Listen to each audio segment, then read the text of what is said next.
The iron seared into Sarah's skin with a hiss that would haunt her nightmares for years to come. She was 14 years old, and the letter M now burned into her shoulder marked her as property of the Morrison Ranch. The year was 1867, and in the lawless territories of the Dakota Plains, some men still treated human beings like livestock. Sarah had been born free in Missouri, the daughter of former slaves who had built a small farm after the war. But freedom on paper meant nothing when raiders came in the night. Her parents fought back and paid with their lives.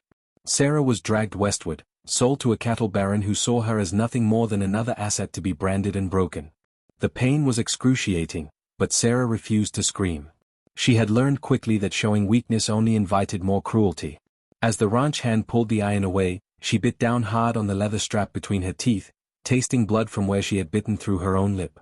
The smell of burned flesh filled the small barn, mixing with the scent of hay and animal sweat. Morrison stood watching from the shadows, a cruel smile playing across his weathered face. He was a man who had made his fortune through violence and intimidation, carving out an empire in territory that belonged to the Lakota people. He took what he wanted and destroyed anyone who stood in his way. Sarah was thrown into a small storage room that served as her quarters. The door slammed shut, leaving her in darkness. She collapsed onto the pile of straw that served as her bed, finally allowing the tears to come. But even in her deepest despair, something hardened inside her. She would survive this. She would find a way to escape. Days turned into weeks, and Sarah became invisible. She worked from dawn until long after dark, cooking, cleaning, and tending to the endless needs of the ranch. The brand on her shoulder became infected, leaving angry red lines spreading across her back. Morrison's wife, a cold woman who looked through Sarah as if she did not exist, refused her any treatment beyond a rag soaked in whiskey. The other workers on the ranch were a mixture of drifters and desperate men. Some ignored her completely. Others watched her with eyes that made her skin crawl. She learned to move like a ghost, to anticipate needs before they were spoken, to become so small and quiet that she might be forgotten. But Sarah was never forgotten. Morrison seemed to take particular pleasure in reminding her of her status. He would call her over during meals, making her stand while he ate, asking her questions designed to humiliate. Where did she think she would go if she ran? Who would believe a branded runaway over a respected rancher? Did she understand how lucky she was to have food and shelter? 3 months after the branding, everything changed. Morrison had been expanding his territory, pushing deeper into Lakota hunting grounds. The cattle trampled sacred sites and polluted streams. Tensions had been building for months, and the Lakota warriors had been watching, planning, waiting for the right moment to strike back. It came on a cold October morning. Sarah was drawing water from the well when she heard the thunder of hoofbeats. At first, she thought it was Morrison's men returning from a cattle drive. Then she saw them cresting the hill, dozens of warriors, their faces painted for battle, moving with deadly purpose toward the ranch. Chaos erupted. Morrison's men scrambled for weapons, but they were outnumbered and caught completely unprepared. Sarah dropped the bucket and ran, not toward the house but away from it, toward the tree line that bordered the property. If she was going to die today, it would not be as Morrison's property. She had barely reached the first trees when a warrior on horseback cut off her path. Sarah froze, waiting for the arrow or the blade that would end her life. But the warrior simply stared at her, his eyes moving from her face to her shoulder where the brand was visible through her torn dress. For a long moment, neither of them moved. Then he extended his hand. Sarah stared at the outstretched hand, her mind unable to process what was happening. Behind her, the ranch had erupted into violence. Gunshots cracked through the morning air, mixed with shouts and screams. The warrior's horse danced nervously, but the man himself remained perfectly still, his dark eyes fixed on Sarah with an intensity that seemed to see straight through to her soul. She had been taught to fear the Indians, to believe they were savages who killed without mercy. But as she looked at this man, she saw no cruelty in his face. What she saw instead was something she had almost forgotten existed: recognition. He was looking at her as if she were human. A bullet whizzed past them, splintering the bark of a nearby tree. The warrior's expression shifted, becoming urgent. He spoke in Lakota, words Sarah could not understand, but his meaning was clear. She could stay and likely die in the crossfire, or she could trust the stranger. Sarah had spent 3 months learning that trust was a luxury she could not afford, but she had also learned that sometimes survival meant taking impossible chances. She grasped his hand. In one fluid motion, he pulled her up behind him on the horse. Sarah had never ridden before, and she wrapped her arms around his waist, pressing her face against his back as the horse exploded into motion. They raced away from the ranch, away from Morrison and his men, away from everything she had known for the past terrible months. The ride seemed to last forever. Sarah's muscles screamed in protest, her legs unused to gripping a horse's flanks. The infected brand on her shoulder throbbed with each jarring movement. But she held on, because letting go meant falling back into the hell she had just escaped. Finally, they slowed. Sarah lifted her head and saw they had joined the other warriors. The group moved with practiced efficiency, disappearing into the landscape as if they had never been there at all. Morrison's ranch was now just a smudge of smoke on the distant horizon. The warriors brought her to their camp as the sun began to set. It was larger than Sarah had expected, a community of teepees arranged in careful patterns along a river. People emerged to watch their arrival, women, children, elders. Sarah felt the weight of their stares, saw the questions in their faces. She was an outsider here, as much as she had been at the ranch. Perhaps more. The warrior who had saved her dismounted and spoke with an older man whose bearing suggested authority. Sarah remained on the horse, unsure if she was allowed to move. Finally, a woman approached, her face lined with years but her movements graceful. She gestured for Sarah to come down, and when Sarah hesitated, the woman smiled, a genuine expression that Sarah had not seen directed at her in so long that it nearly brought tears to her eyes. The woman led Sarah to a teepee and indicated that she should sit. Others gathered, bringing water, food, and clean cloth. They moved around the infected brand with gentle hands, cleaning it with herbs that stung but seemed to draw out the poison. Sarah sat in stunned silence, unable to understand their words but understanding their actions perfectly. They were caring for her. Over the following days, Sarah began to learn the rhythms of the camp.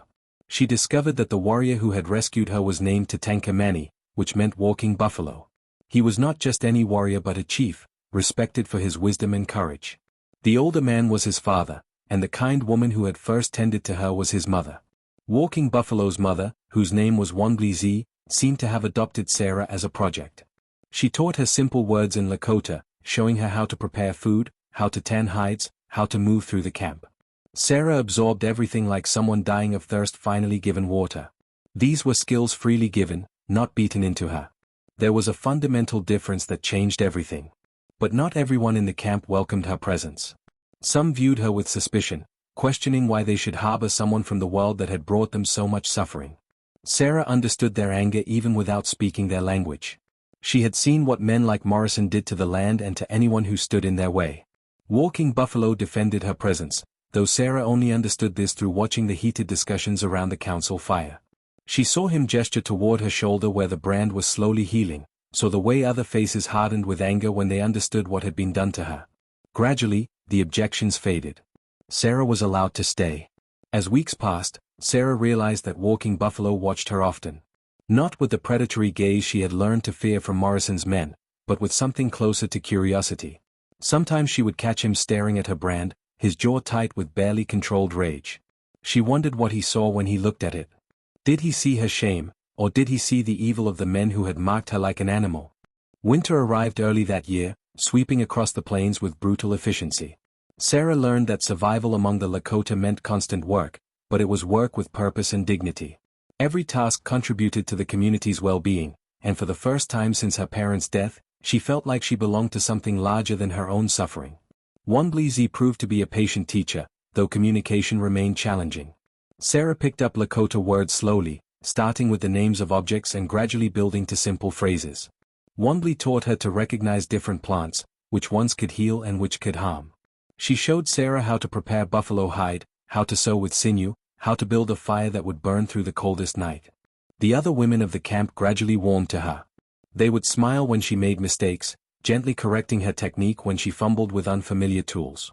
Children, who had initially hidden behind their mother's skirts, began to approach her with curiosity. They would touch her skin, fascinated by its different color, and giggle when she tried to pronounce their names. But it was Walking Buffalo who occupied more of Sarah's thoughts than she cared to admit. He had saved her life, brought her into his community, and defended her right to be there. She found herself watching for him, noting when he returned from hunts or council meetings. He moved with a quiet confidence that came from knowing exactly who he was and what he stood for.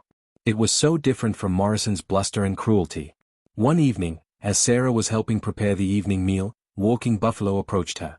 He spoke in halting English, and Sarah realized he had been learning her language just as she had been learning his. The gesture touched something deep inside her that she had thought Morrison had destroyed.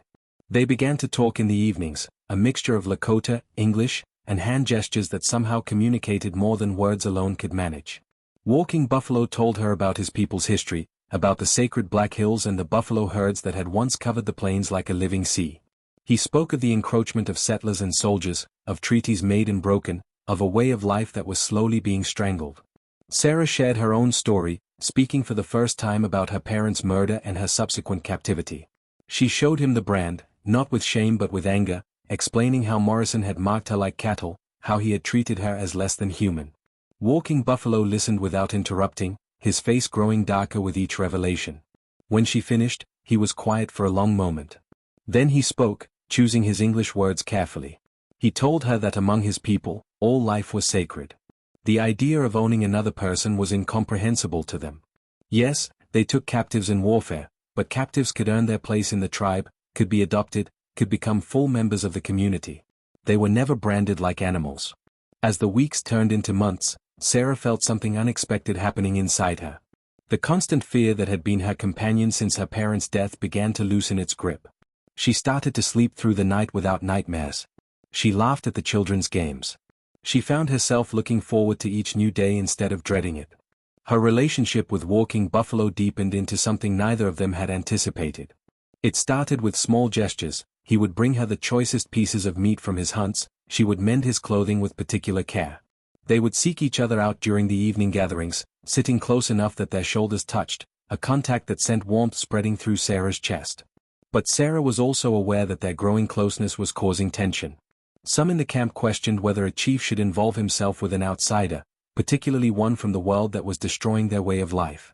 Walking Buffalo's sister was especially vocal in her opposition, arguing that he needed to marry within the tribe, to strengthen alliances and produce children who would carry on their traditions. Walking Buffalo seemed unmoved by these objections. Sarah gradually understood that he was a man who made his own decisions, who valued justice and compassion above political convenience. He had looked at her that first day and seen not a branded slave but a human being in desperate need.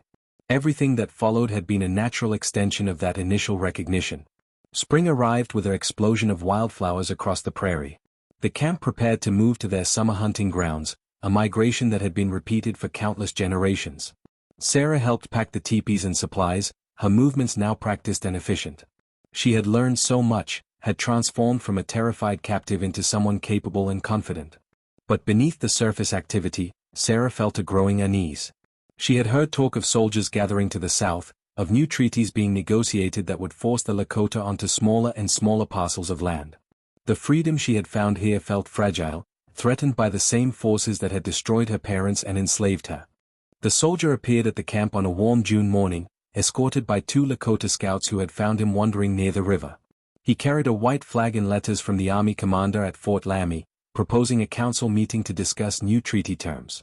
His presence created immediate tension, with warriors reaching for weapons and women pulling children close. Walking Buffalo ordered everyone to remain calm. The soldier was a messenger under a flag of truce, and the Lakota honored such traditions even when their enemies did not. Sarah watched from near her teepee as the soldier was brought before the council. When his eyes swept across the camp and landed on her, she saw them widen with recognition, not of her specifically, but of what she represented. The soldier's name was Lieutenant Harrison, and he spoke passable Lakota. As he delivered his message about the proposed council, his gaze kept drifting back to Sarah. Finally, he addressed Walking Buffalo directly, pointing at her and speaking in English for her benefit. "That girl is a runaway slave," Harrison said. "There's a substantial reward for her return. A rancher named Morrison has been searching for her for months. He has legal claim to her." The words hit Sarah like a physical blow. She had known, intellectually, that Morrison would not simply forget about her. But she had allowed herself to believe that distance and time might have erased her from his memory. The brand on her shoulder suddenly burned as if freshly made. Walking Buffalo's response was swift and cutting.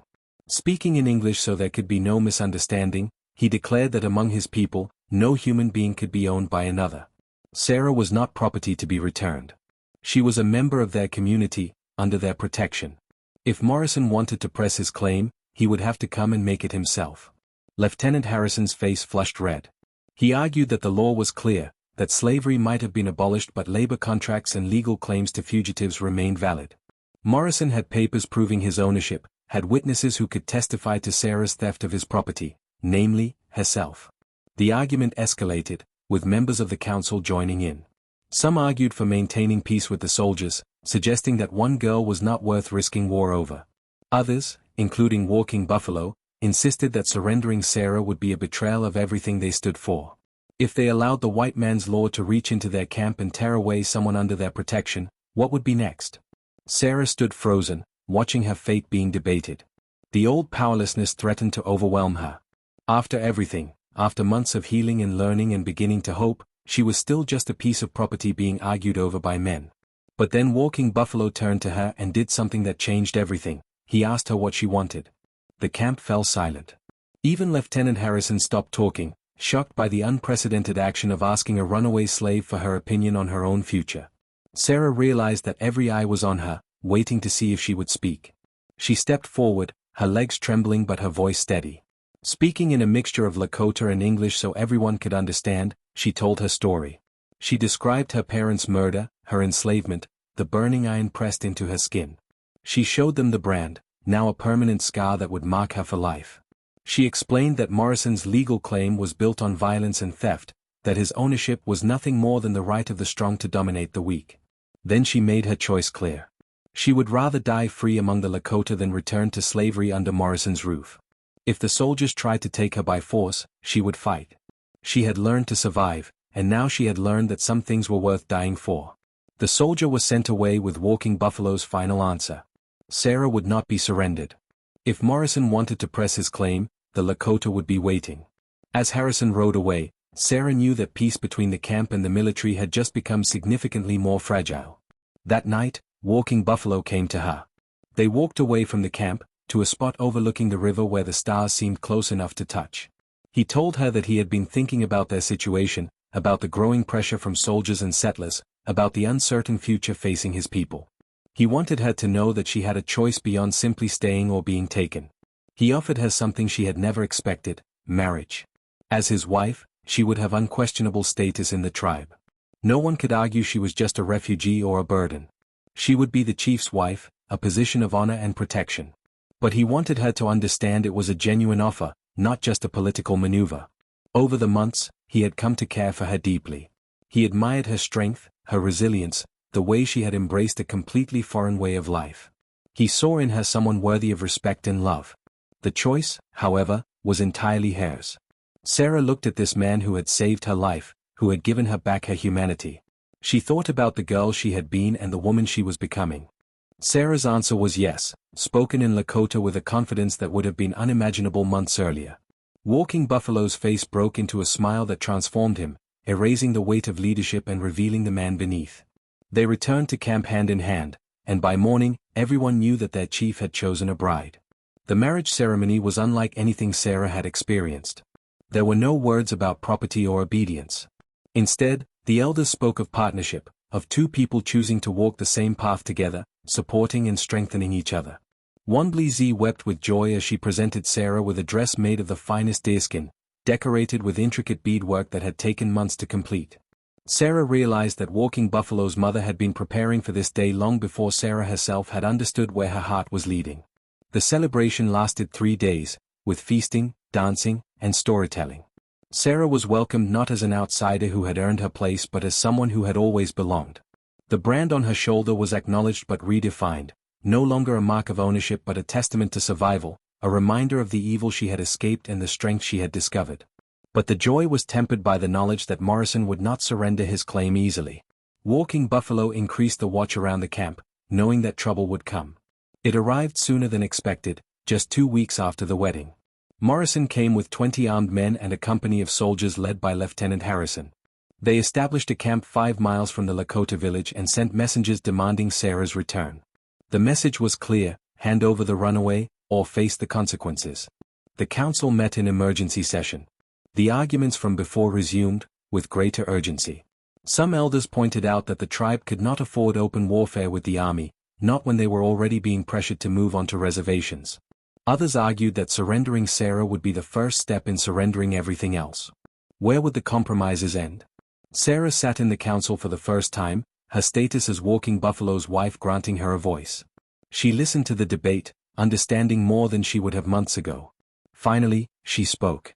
She proposed that she would meet with Morrison directly, on neutral ground, with witnesses from both sides present. She would face him not as his property but as a free woman, and she would speak truth to power.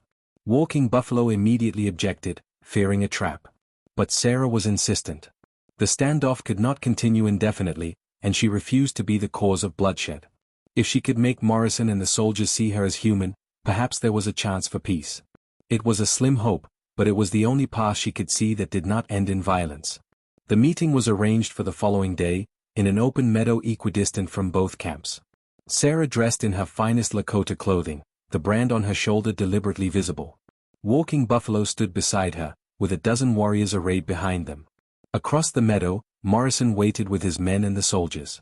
When Morrison saw her, his face contorted with rage. She was dressed as a Lakota woman, standing beside a chief as an equal. It was the ultimate rebellion against everything he believed about his right to own and control. He began shouting about his property, his legal rights, the money she had cost him. Sarah let him rage until he ran out of words. Then, speaking in clear English for the soldiers' benefit, she told her story once more. But this time, she addressed it directly to Lieutenant Harrison and the soldiers, forcing them to confront the reality of what they were being asked to enforce. She described the branding, the beatings, the dehumanization. She asked them if this was what they had fought a war to preserve, the right of men like Morrison to treat human beings like cattle. She showed them the brand, letting the soldiers see Morrison's mark burned into her flesh. She asked them what kind of man brands a 14-year-old girl. What kind of law protects such cruelty? What kind of soldiers enforce such evil? Harrison's face grew pale as she spoke. Several soldiers shifted uncomfortably, their weapons suddenly feeling heavy in their hands. Morrison screamed at them to ignore her manipulations, to remember their duty, to uphold the law. But the law suddenly seemed less certain than it had that morning. Sarah then did something that surprised everyone, including herself. She addressed Morrison directly, speaking with a calm she did not feel. She told him that she forgave him. Not because what he had done was forgivable, but because carrying hatred would make her a prisoner again, and she refused to give him that power. She was free now, in every way that mattered, and no paper or law could change that. The silence that followed was profound. Morrison lunged forward, reaching for her, but Walking Buffalo stepped between them. For a long moment, the two men faced each other, one who saw humans as resources to be exploited, the other who saw them as sacred beings deserving of respect. Lieutenant Harrison made his decision. He ordered his men to stand down, declaring that he would not use military force to return a scarred girl to the man who had branded her. Morrison could take his legal claims to a court if he wished, but the army would not be his enforcement arm. The lieutenant had seen enough cruelty during the war. He would not perpetuate more in the name of order. Morrison's men, seeing the soldiers withdraw, began backing away as well. Morrison stood alone, his face purple with impotent rage. He made threats and promises of revenge, but he was defeated and everyone knew it. As his party retreated, Sarah felt the last chains of her captivity break and fall away. The Lakota camp celebrated their peaceful victory, but Walking Buffalo remained vigilant. He knew that Morrison was dangerous precisely because he had been humiliated. A wounded animal was at its most vicious. Still, for tonight, there was joy and relief. As Sarah lay beside her husband under the vast prairie sky, she thought about the impossible journey that had brought her here. From free child to branded slave to Lakota wife, her path had been marked by violence and loss but also by unexpected grace and love. The brand on her shoulder would never fade, but it no longer defined her.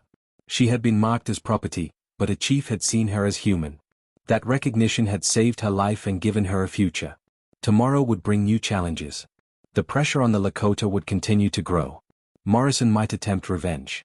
The world that had destroyed her parents and enslaved her still existed beyond the camp's borders.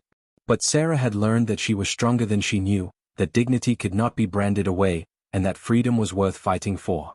She fell asleep in Walking Buffalo's arms, her hand resting over the scar on her shoulder, no longer a mark of shame but a badge of survival, a reminder of the darkness she had escaped and the light she had found. The brand remained, but so did she. And that was the greatest victory of all.